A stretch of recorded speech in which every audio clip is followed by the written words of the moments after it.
백승재 기자의 뉴스 Y. 자, 백승재 기자, 안녕하세요. 안녕하세요. 중부일보 백승재입니다. 네. 정부는 연일 악화하는 최악의 코로나19 방역 상황을 끊기 위해서 일상회복 중단을 선언을 했습니다. 이번 조치로 지난달 1일부터 시작된 단계적 일상회복은 45일 만에 멈춰서게 된 건데요. 이 소식을 좀 전해주시죠. 오는 18일 그러니까 토요일이죠. 18일부터 전국의 사적 모임 허용 인원이 최대 4인으로 제한됩니다. 네. 중앙재난안전대책본부는 어제 정부 세종청사에서 사적 모임 시설 이용 추가 제한을 골자로 하는 거리두기 강화 방안을 발표했는데요. 지난 6일부터 사적 모임 6명에서 8명, 방역 패스 확대 등 특별 방역 대책을 시행했지만 결국 성과를 내지 못하고 열흘 만에 추가 조치를 내놓게 됐습니다. 네. 사적 모임은 아까 말씀드린 대로 18일부터 접종 여부와 상관없이 전국적으로 4명까지만 허용되는데요. 현재 수도권에서는 6명까지, 비수도권에서는 8명까지 허용되고 있는데 앞으로 인원이 2명에서 4명 더 줄어들게 됐습니다. 식당과 카페에서는 접종 완료자끼리 4명까지 모일 수 있고요. 미접종자나 불완전 접종자는 혼자 방문하거나 포장과 배달 서비스를 이용해야 합니다. 네. 이 돌파 감염도 이게 지금 너무 문제인데, 네. 정부가 그 고강도 거리두기를 통해서 다시금 그 일상 회복 동력을 만들겠다는 그런 방침인데, 각 시설마다 몇 시에 영업이 종료가 되는 건가요? 이 다중이용시설 102만여 곳에 대해서 오후 9시나 10시까지 영업 종료 조치가 적용되는데요. 우선 유흥시설과 콜라텍 무도장 등 1그룹에 속하는 4만 곳과 식당, 카페, 노래 연습장, 목욕장업, 실내 체육시설 등 2그룹에 속하는 96만 곳은 오후 9시에 문을 닫습니다. 예. 그리고 오후 10시에 영업이 종료되는 곳은요. 영화관과 공연장, 오락실, 멀티방, 카지노, PC방, 학원, 마사지, 안마소, 파티룸 등 3그룹 및 기타 시설 2만 4천 곳입니다. 단 청소년 입시학원 등 소아와 청소년을 대상으로 학원은 운영에 제한이 없습니다. 네. 그리고 그 행사 집회에 참석할 때 방역 패스도 더 엄격하게 적용이 되겠죠?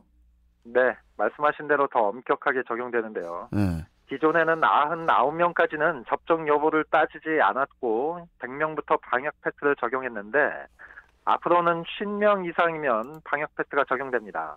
그리고 300명 이상 초과하는 행사도 원칙적으로 금지되고요. 네.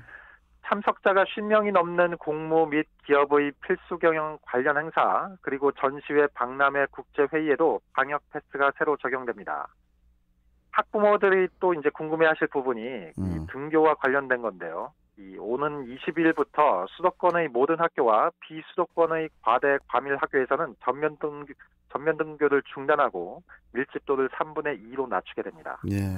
정부는 사업장과 공공기관의 재택근무 활성화, 시차 출퇴근제, 비대면 화상회의, 대면 행사 연기 등을 요청하고요.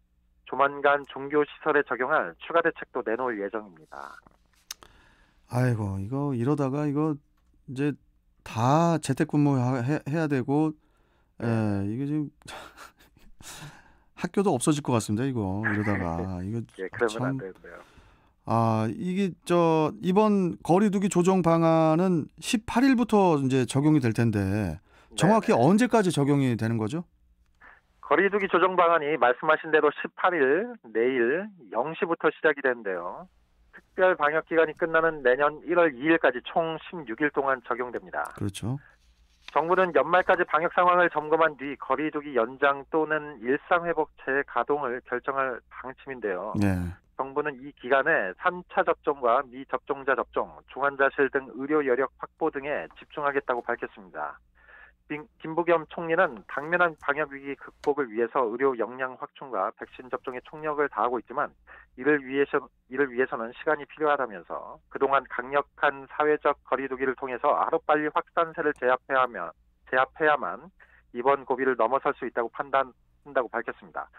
김 총리는 지금의 잠시 멈춤은 일상 회복의 길에서 유턴이나 후퇴가 아니라 변화되는 상황에 따라 꼭 필요한 속도 조절이라고 강조하면서 정부는 멈춤의 시간 동안 의료 대응 역량을 탄탄하게 보강하겠다고 말을 했는데요.